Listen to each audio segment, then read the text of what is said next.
Gracias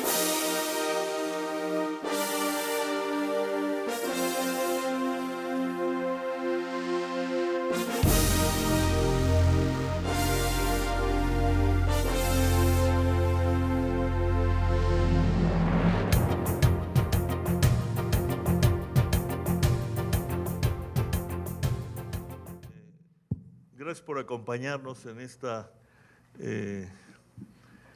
sesión de nuestro seminario universitario de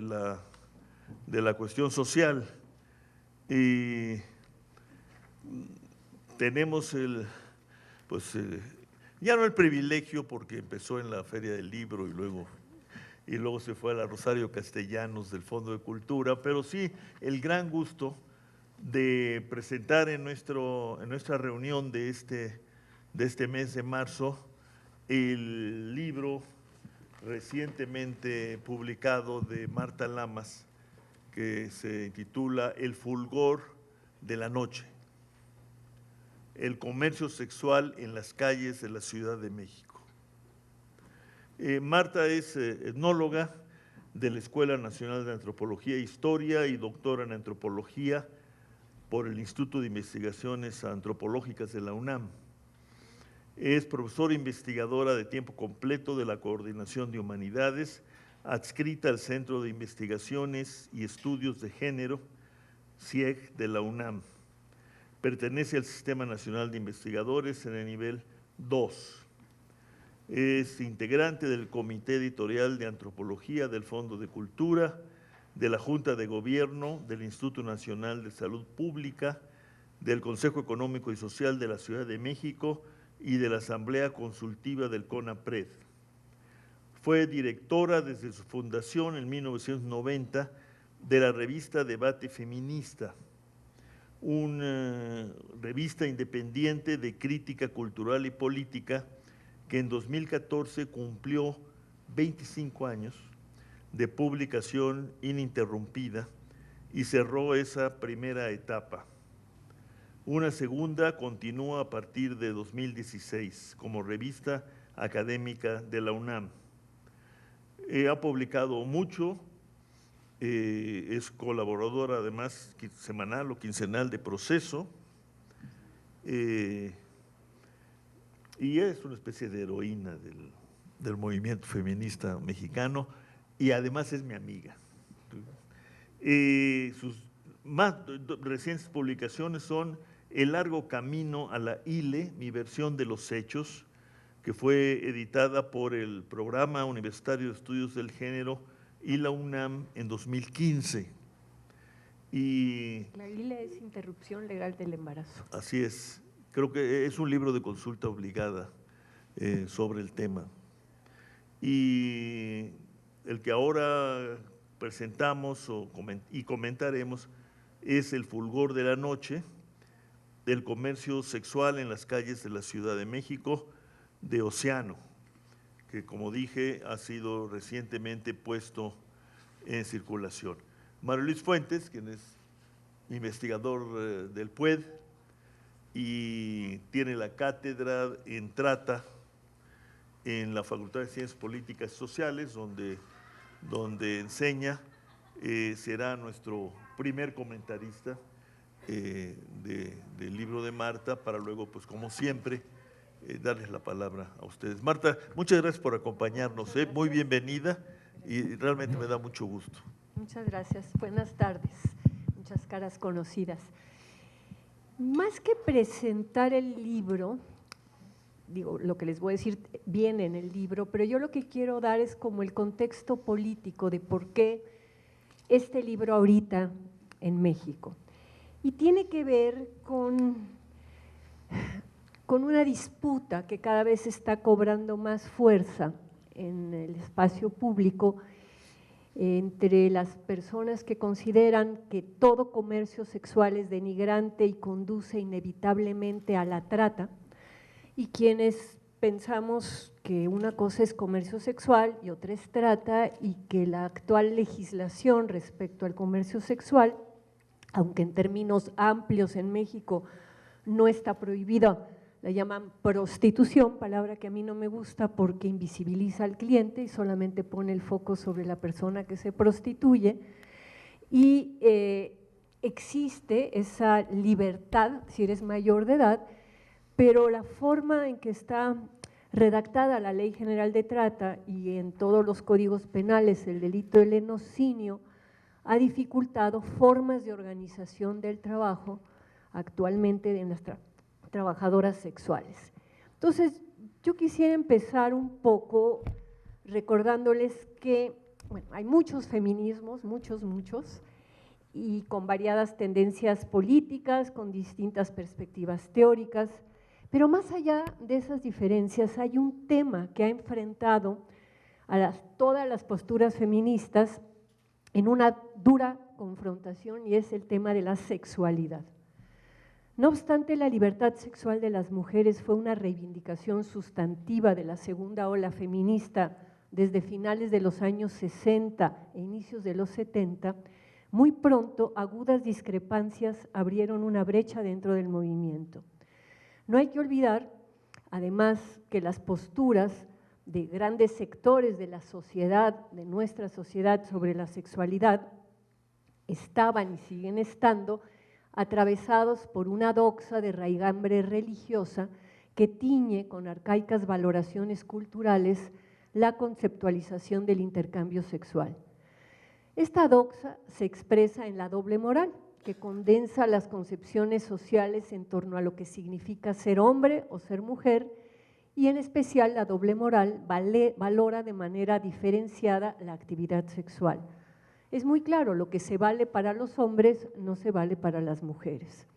En México, como las demás sociedades judeocristianas, el ideal cultural de feminidad consiste en lo que se concibe como una conducta sexual virtuosa, o sea, castidad, fidelidad, recato, y por eso el uso del cuerpo femenino en una actividad sexual fuera de los marcos de la decencia, o sea, de una relación estable, amorosa y procreativa, produce generalmente rechazo o escándalo. Y en esta cultura judeocristiana, la negación del deseo sexual femenino se contrapone con una creencia muy general de que los varones requieren variedad sexual para su salud, por lo que tradicionalmente ha sido aceptable que tengan múltiples encuentros sexuales, no solo antes del matrimonio, sino incluso después del matrimonio y durante el matrimonio, y que no sean estigmatizados por comprar servicios sexuales o tener aventuras. Entonces, de esta manera, la simbolización heteronormativa de la sexualidad en nuestra cultura es la de un servicio que requieren los hombres y que las mujeres otorgan en el ámbito privado. Las novias y las esposas lo hacen amorosa y gratuitamente, mientras que en el ámbito público las trabajadoras sexuales cobran. Y como los hombres necesitan sexo, las mujeres lo regalan, lo venden o llevan a cabo una amplia gama de arreglos intermedios donde se intercambian favores sexuales por otro tipo de favores, regalos, viajes, promociones laborales, etc. Y como la doble moral sostiene que las mujeres no desean ni necesitan el sexo en la misma medida que los varones, esta creencia oculta el grave problema de represión sexual de las mujeres con la expresión cultural de frigidez que impulsa a muchos hombres a buscar una satisfacción sexual por fuera del matrimonio comprando servicios sexuales, ¿no? En nuestra sociedad está clara que las mujeres están divididas en las decentes y en las putas, ¿no? Y yo inserto toda la reflexión del comercio sexual en esta doble moral, ¿no? Y la trato de contrastar con lo que ha sido un discurso que va en aumento desde el año 2000. A México llega con fuerza con el panismo y en el 2007 se reforma la ley general, bueno, más bien se da por primera vez una ley general de trata, ¿no? Entonces,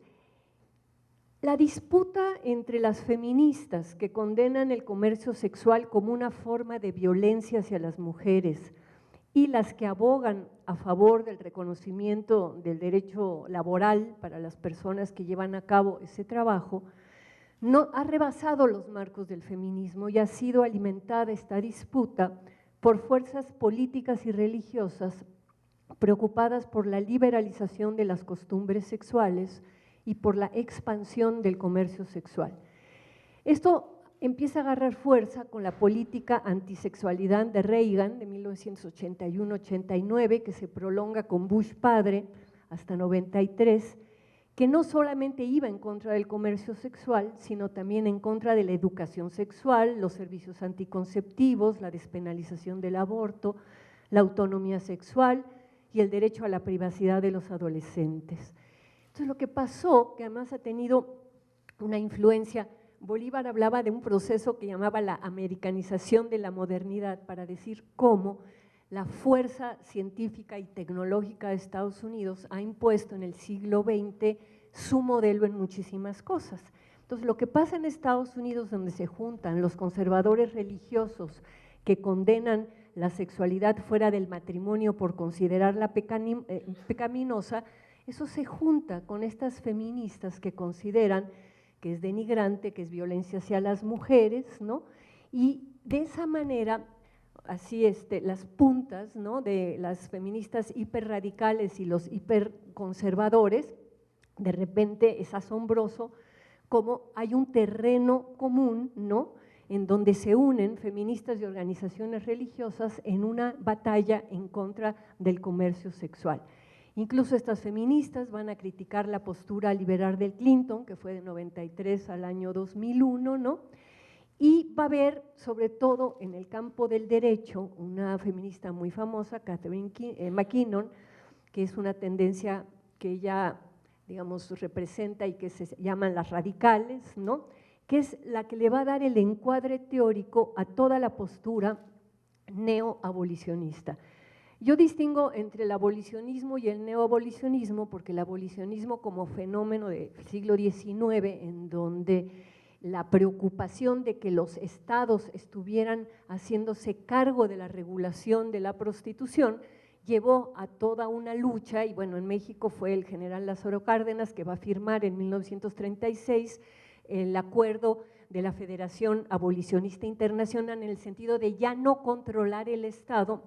ni la sanidad, ni el registro de las prostitutas. En cambio, las neoabolicionistas no están pidiendo que el Estado ya no sea el que controla, sino que están pidiendo abolir totalmente el comercio sexual. Hay esta mezcla que se empieza a dar con tanta fuerza, porque es una mezcla entre conceptual pero también política, entre comercio sexual y trata, proviene justamente de esta alianza entre religiosos y feministas radicales, ¿no?, y está afectando de una manera impresionante a las personas que realizan trabajo sexual. Ahora, yo he dicho, le comentaba a María Luisa antes de empezar, la trata de personas es un horrendo crimen que jamás he estudiado ni investigado, que me parece que todas las personas estamos en contra de la trata y que además debe ser combatido con mucha más determinación y con inteligencia financiera también las redes, no solamente haciendo operativos, ¿no? Y claro, en México desde hace mucho tiempo ha existido la captación de mujeres con engaños, con amenazas y con violencia, y hay unas sobrecogedoras historias de mujeres que han sido secuestradas y forzadas a dar servicios sexuales en condiciones atroces. Pero estos casos no son el común de la situación de las trabajadoras sexuales en nuestro país. Y yo pienso que esta política, digamos, discursiva que se ha filtrado mucho, sobre todo a los medios de comunicación, donde resulta más interesante hablar de esclavas sexuales que simplemente decir trabajadoras pobres, ¿no?, es lo que ha favorecido también esta mezcla conceptual entre comercio sexual y trata. Pero además hay un fenómeno muy interesante que ha estudiado una abogada en Harvard, la doctora Janet Halley,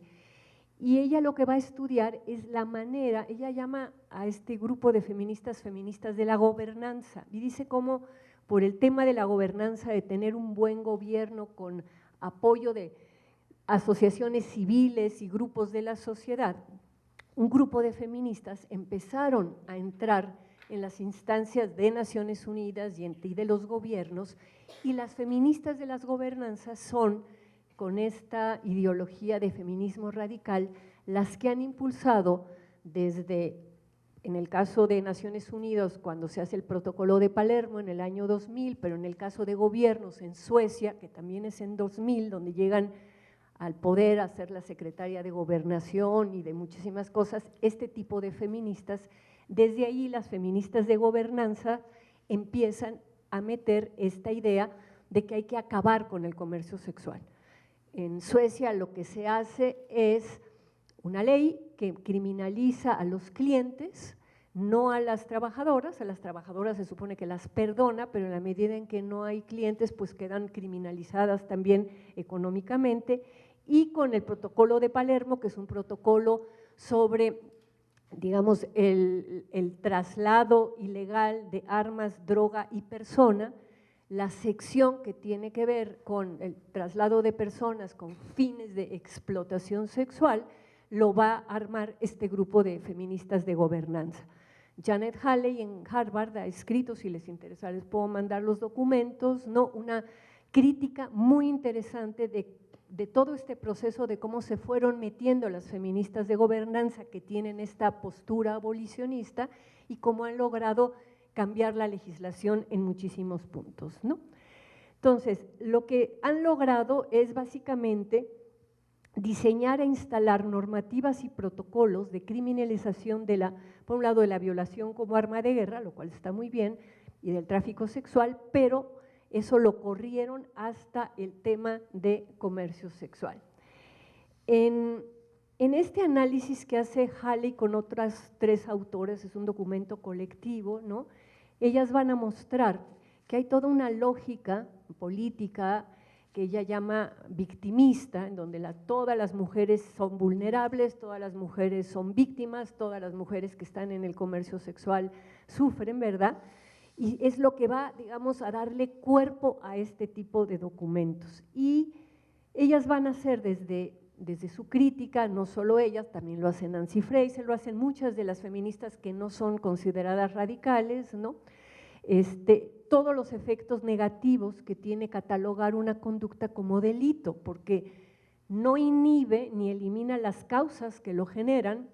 sino que al contrario, la criminalización hace que un amplio rango de actores negocien a la sombra de la ley, ¿no? Entonces hay toda una discusión sobre el giro punitivo que este tipo de feminismo está haciendo y que, bueno, por lo menos en nuestras universidades lo estamos viendo ahora con todo el escándalo sobre el acoso sexual y cómo los grupos de chicas lo que quieren es que los metan a la cárcel, que los consignen, o sea, en donde no se están pensando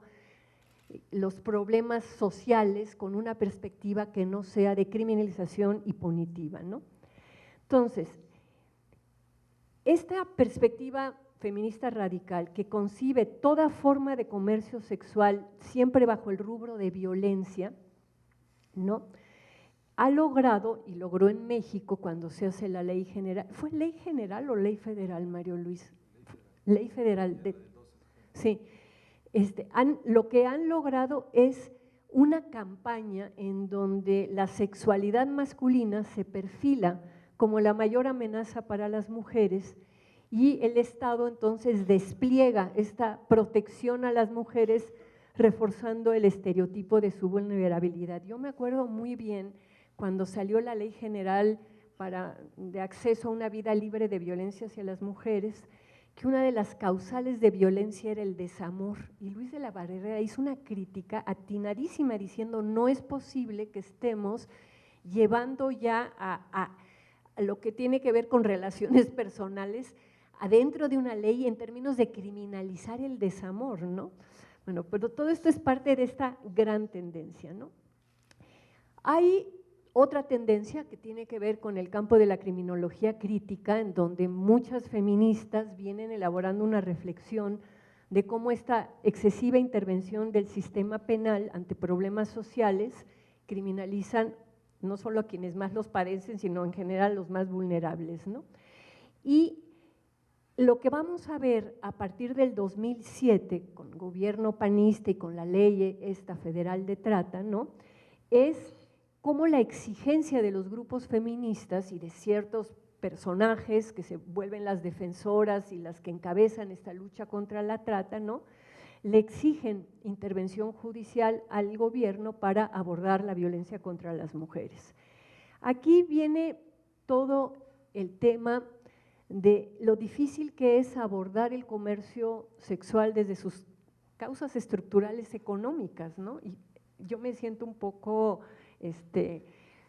desarmada de hablar ante economistas porque no es mi tema. Hay toda una discusión sobre cómo el trabajo sexual es un trabajo distinto de los demás trabajos porque tiene un estigma, y cómo el mercado sexual también es un mercado distinto de los otros mercados porque es lo que esta mujer Debra Satz llama un mercado nocivo. Ella plantea que hay mercados inocentes en el sentido de que no refuerzan estereotipos sociales como el de las verduras o de cierto tipo de bienes que se compran y se venden sin que eso impacte la imagen de las personas, y cómo hay mercados nocivos como el mercado sexual. Entonces, desde esta, digamos, doble mirada de que el trabajo sexual no es un trabajo como los demás porque hay un estigma, pero al mismo tiempo el mercado sexual es un mercado nocivo,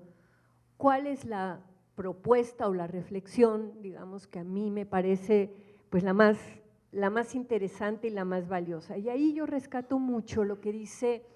Martha Nussbaum. Martha Nussbaum hace en su libro sobre Sex and Social Justice, tiene un capítulo en donde toma una línea de Adam Smith que dice que sea por prejuicio o sea por razón o sea por prejuicio, hay una serie de cosas que cuando entran al mercado se vuelven un problema. Y ella va a hacer todo un análisis de cómo en este momento hay muchas formas de tomar dinero por servicios corporales, y va a analizar 7 categorías de servicios corporales y va a tratar de convencernos de que tomar dinero por servicios corporales es una cosa, digamos, bastante común en sociedades capitalistas y mercantiles, y tratar de ver qué es lo que está atrás entonces del estigma del trabajo sexual. Y les quiero leer porque esta parte de Martha Nussbaum me encanta. Ella va a plantear un ejemplo que me parece muy divertido, que dice: al explorar por qué está mal visto que las mujeres tengan sexo para ganar dinero, hay un paralelismo muy elocuente con lo que ocurrió con las cantantes de ópera. Dice: pocas profesiones hoy son más honrosas que la de cantante de ópera. Sin embargo, hace unos años el uso público del cuerpo femenino en una ópera estaba considerado una forma de prostitución. Las cantantes mujeres eran inaceptables socialmente durante la primera época de la ópera, al grado que los castrati las sustituían en los personajes femeninos. Y la restricción provenía de la creencia de que para una mujer era vergonzoso mostrar el cuerpo a personas extrañas, especialmente cuando estaba expresando una emoción apasionada como en el canto. Por ello, fue inadmisible que las mujeres decentes cantaran en público, y las primeras mujeres que empezaron a hacerlo fueron consideradas inmorales que se prostituían. Ese prejuicio no aludía a la actividad en sí de cantar que las mujeres podían hacer en familia o en su círculo íntimo, sino al hecho de hacerlo para ganar dinero. Esta prohibición, no para ganar dinero, pero sí por amor, sigue vigente en nuestros días para la relación sexual y conlleva una serie de presunciones sobre lo que es vergonzoso o inapropiado en una mujer decente. Y Nussbaum recuerda el desagrado y el repudio que inicialmente produjeron las cantantes y señala que cuando reflexionamos sobre nuestras perspectivas relativas al comercio sexual, debemos tomar en consideración 2 vertientes. 1, un prejuicio aristocrático clasista en contra de ganar dinero, Y 2, el miedo al cuerpo y sus pasiones. Y Nussbaum reflexiona sobre cómo los juicios y las emociones que subyacían en la estigmatización de las cantantes eran irracionales y censurables, igual que sucede hoy con otros prejuicios. Lo que pasó con las cantantes de ópera ocurre en la actualidad con quienes reciben dinero por el acto sexual. Si una mujer lo realiza gratuitamente, por amor, es una mujer decente. Si toma dinero a cambio, es una puta. ¿Qué significa esto? Según Nussbaum, que debemos poner bajo cuidadoso escrutinio nuestras ideas sobre el dinero y sobre la mercantilización, pues están teñidas de prejuicios que son injustos. Nussbaum va a concluir, es un capítulo súper divertido e interesante, pero